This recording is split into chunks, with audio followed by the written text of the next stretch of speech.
ka na uwi dito sa Parañaque? Kasi kasama girlfriend ko. Oh, Ah, dahil sa love? mahal ko siya. Talaga? Mahal ko siya. May bagong anak na. May anak na kayo? 3 buwan lang. Talaga? Pang ilang anak nyo na? Sobrang masaya ako. Sobrang maswerte ako. Talaga? Ah, Oh, kwento mo yung trabaho mo dito. sobrang masaya trabaho dito.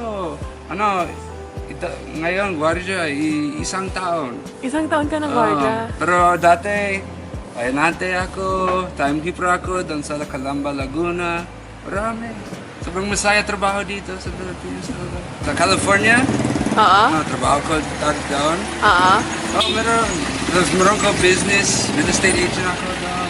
Business ka Pero doon. pangit buhay doon sa... Bakit? Mas masaya, mas komportable ako dito sa Pilipinas.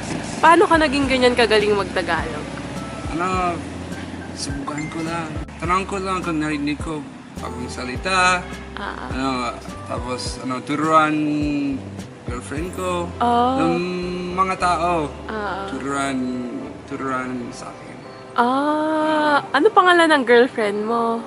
Jerry May. Jerry May, gano'n ka na kayo katagal? Siguro, 3 taon na. As a guard, what do you normally do?